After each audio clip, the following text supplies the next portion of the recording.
يوم 1 فبراير 1881 ده تاريخ مجيد في سجلات العسكرية المصرية اللي جه فيه دوسيهات محفظة الثورة العرابية في دار الوثائق والمحفوظات.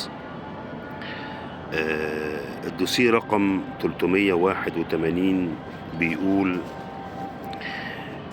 انه كان يوم مجيد في تاريخ العسكرية المصرية فبراير 1881 عندما تولى محمود سامي البارودي نظارة الجهادية، يعني أصبح وزيرا للحربية بجانب وزارة الأوقاف. طبعا عرابي باشا وعبد العال حلمي وعبيد والمجموعة الثوار العرابيين كانوا دخلوا وجدان البارودي باشا، وساعتها البارودي قرر يعمل ما يمكن أن نطلق عليه جهاز المخابرات المصري الأول اللي حصل. ابتدع وابتكر عرابي باشا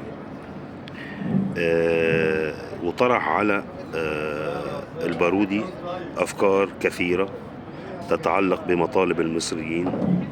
طبعا كانت استجابة البارودي هايلة، وفي الوقت ده أنشأ البارودي باشا الجهاز السري لنقل الرسائل بين القادة العسكريين واجتماعاتهم وأماكن تواجدهم، ودارت المناقشات الكتير، وطبعا معظمها كان في بيت عرابي. وساعتها كانت الفكرة الأولى لوجود جهاز مخابرات مصري صرف بحت يحمي مصالح الضباط المصريين ويقوي من إمكانيات جيشهم. وفكرة زيادة عدد الجيش وقتها ل 18,000 كانت فكرة من البارودي باشا شخصيا. طبعا وقتها العدد كان حوالي 11,000. المهم ان البارودي كمان نجح في انه يعمل الحصون والاستحكامات العسكرية، وزود رواتب العسكريين واغناهم عن السؤال والعوز اللي كانوا فيها. فضل البارودي حوالي 6 شهور ونص بالتمام والكمال يقوي عناصر الجيش المصري، ابناء الفلاحين اللي دخلوا الجيش.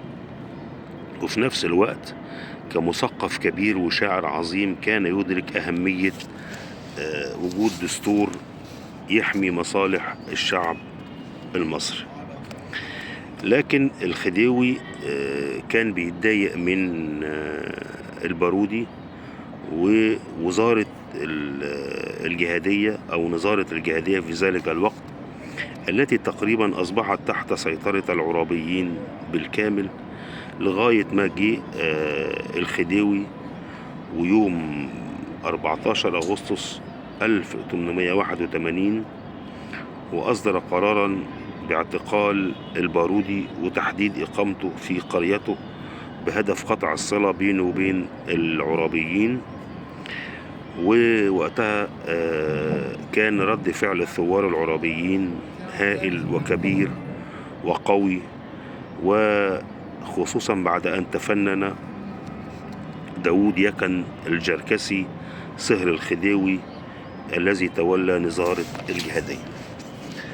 وقتها قرروا العرابيين انه يعلنوا بقى لا، الموضوع مش اننا نتخلص من وزير الدفاع يكن، لا، ده لابد ان نتخلص من الخديوي كمان. وبدأت بقى الاجتماعات والمنشورات، وهنا بيظهر دور خطيب الثورة العرابية عبد الله النديم.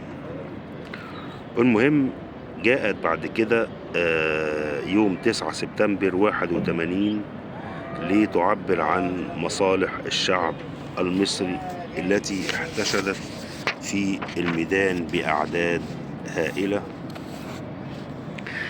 وده يفسر إنه دي لم تكن ثورة عسكرية، بل ثورة شعبية قام بيها المصريين، لكن كان قادتها عسكريين، وأيضا كان في قادة مدنيين موجودين زي الحزب المدني اللي كان بيرأسه الإمام محمد عبده والشيخ مولانا عبد الجواد القياتي، أو اللي أنا بسميه القياتي الكبير، ومجموعة من كبار المثقفين والشعراء وعلماء مصر الكبار.